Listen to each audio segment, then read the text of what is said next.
தமிழக சட்டசபை தேர்தலில் எந்த கட்சியுடனும் கூட்டணி அமைக்காமல் தனித்து போட்டி என்ற கொள்கை முடிவோடு களமிறங்கினார் சீமான். 234 தொகுதியிலும் வேட்பாளர்களை அறிவித்து அதில் சரிபாதி இடங்களை பெண்களுக்கு ஒதுக்கி அனைவரது கவனத்தையும் ஈர்த்தார். பல கட்சிகள் கூட்டணிக்கு அழைத்தும் பல கோடி ரூபாய் பணம் தருவதாக ஆசை காட்டியும் தான் கூட்டணிக்கு போகவில்லை என்று சீமான் அவ்வப்போது கூறினார். தலைநகர் சென்னை முதல் கன்னியாகுமரி வரை 234 தொகுதியிலும் தனி நபராக கூட்டம் போட்டு அதிரடி பிரச்சாரமும் செய்தார்.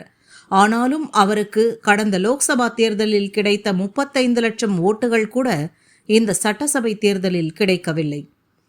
அப்போது கிடைத்த 8.19% ஓட்டுகளால் நாம் தமிழருக்கு மாநில கட்சி அங்கீகாரம் கிடைத்தது. ஆனால் அடுத்த தேர்தலிலேயே அந்த ஓட்டு சதவீதம் அனைத்தும் மாயமாகிவிட்டது. இந்த தேர்தலில் நாம் தமிழர் கட்சிக்கு கிடைத்த மொத்த ஓட்டுகளே 19 லட்சம் தான். அக்கட்சியின் மொத்த ஓட்டு சதவீதம் 4 கீழே குறைந்துள்ளது.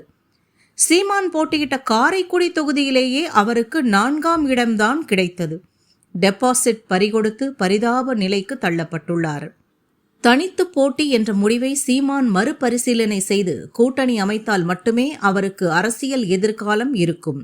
இல்லையெனில் அடுத்த முறையும் சீமானுக்கு பயிற்சி தோல்வியாகவே அமையும் என்று அரசியல் ஆர்வலர்கள் தெரிவிக்கின்றனர்.